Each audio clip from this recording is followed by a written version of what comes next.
Hello, denizens of the internet. Welcome to 2023 Year in Review. Why, you ask? I am already reviewing 2023. Hadn't 2023 just started? Yes, but I'm already sick of it. To heck with 2023. This started with a prominent Twitterer who posted his positive spin on She-Hulk. I won't mention his name as it's irrelevant and I don't want people piling on or attacking the fellow. I'm sure the Twitter forest fire will be out by the time this video airs. Anyway, it started with his Twitter post. Anyone saying the She-Hulk TV show wasn't comic book accurate, I've read every single comic from every She-Hulk run, and I'm saying, for the record, it is the most comic book accurate show in the MCU. Of course, I had the choice of ignoring this and moving on to more important contretemps, such as people who refuse to use ferns in their flower arrangements. I mean, come on. While not especially inaccurate in an overarching way, there were specific aspects I couldn't ignore. My response was, I don't want to argue, but I do have questions. Why is she, as in She-Hulk, a competent lawyer in the comics, but not in the show? Where were the clever courtroom stories from the comics? In the comics, the GLKH law firm asked She-Hulk not to be Hulk at work. In the series, it had it the other way around. Wasn't the revisionist Lee and Kirby origin story stupid? I thought these were fair questions, as they challenged his assertions that the show was comic book accurate. It absolutely was not. I didn't get a response, and I didn't expect one, as he has a massive following. Then he followed this up with a different tweet. People upset over She-Hulk twerking for fun with a celebrity that she liked somehow have no problem with Tony Stark having a stripper pole in his private jet in Iron Man 1 with women Tony Stark was paying to dance for his pleasure. Spare me this newfound outrage. Okay, so I responded with this. Wow, really? One indicates the immorality of a weapons merchant who learns the error of his ways, and the other is actually a pole dance, if you know what I mean. Also, here's the family-friendly video link of She-Hulk's bestie. Good, clean Disney fun. The video link was to Megan Thee Stallion and Cardi B's music video for WAP, or W-A-P. A video with so many dirty words and hypersexual descriptions that if I repeated just 2 words from it, the new YouTube algorithm would shut down this channel and burn down my house. I'm assuming you agree with me.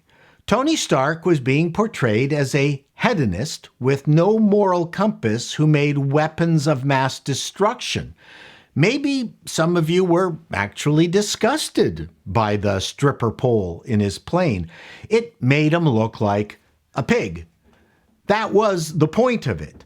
The twerking might have been good, clean fun if it were not for the fact that it is a totally sexual act with no redeeming qualities except for getting the recipient off, which, for the record, I have no objections to and could be classified as a redeeming quality. Coupled with Megan's association with some really overtly sexualized videos, I honestly didn't think there was any equivalence. I'm sure you'll have your opinions. Anyway, this was his response. Paul, you follow a lot of sketchy accounts that try to find ways to turn positive things in comics and comic-related media, like inclusiveness and welcoming people from all corners of fandom, into fodder for made-up culture wars, and they use your posts to further those agendas. Well, I was happy that he responded to me. Now, to which I responded, I honestly do not follow the rage tubers. Okay, maybe some of them. I have a different take. I had a positive review of She-Hulk's first show. I also do a lot of comedy and fun things like my old TV Guide reviews. I do discuss things in good faith. Then he came back with, you're providing the exact fodder for the exact sites and accounts that like to promote fake culture wars and target people in my industry that promote inclusivity and diversity. You'll find a number of those people who follow those same accounts on these very threads. When your work is being used by those followers to bolster those agendas and to punch down on certain groups, it's a pretty good sign you might want to reevaluate why. Now, this was some heavy straw manning. My immediate response was, 1, I cannot stop people from misconstruing the more subtle points of my arguments. Number 2, guilt by association is a weak accusation when I try to get a diverse set of opinions, including yours. 3, the pole dance and the twerking were not equivalent, as I explained. Then his flying monkeys came after me. Because arguing actual content of a teenager's TV show with a 60-year-old man is stupid and a waste of time, you know you are part of this nerd rage crap trend, maybe, just maybe, after age. Also, Google soy face and how not to put it in every thumbnail. Okay, how was She-Hulk a teenager's TV show? I was pretty certain it was for alcoholic unmarried women in their 30s.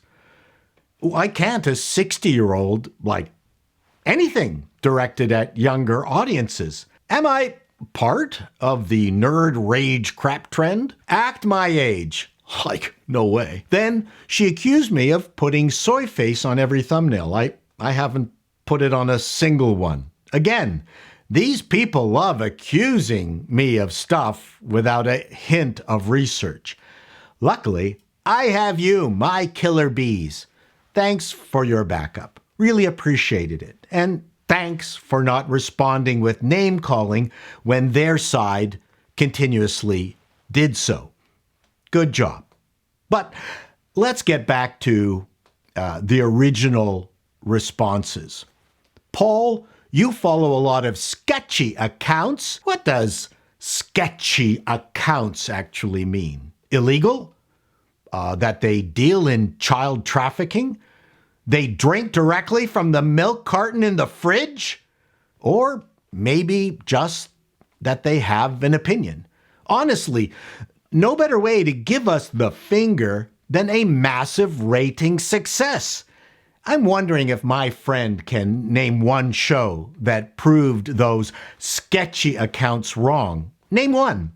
Ironically, those sketchy accounts are pretty much always right. Let's just stick with She-Hulk.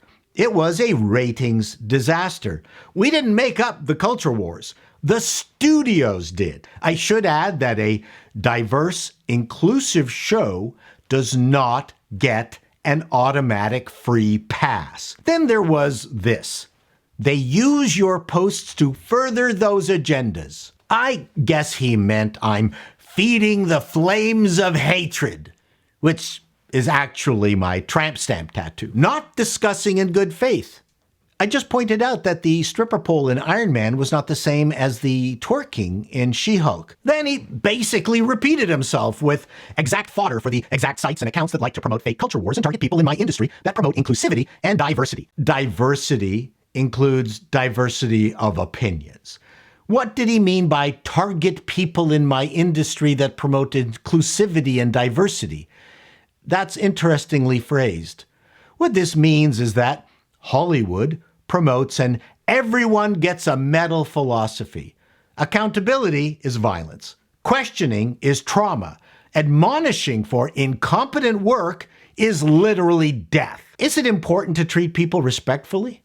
Absolutely. He finished off concerned by people using my material to punch down. I've heard the term, but I don't really know what that means. But if someone is on all fours and biting my knees, then of course, I'm gonna punch down. Duh. Till next time, denizens, be seeing you in 2024.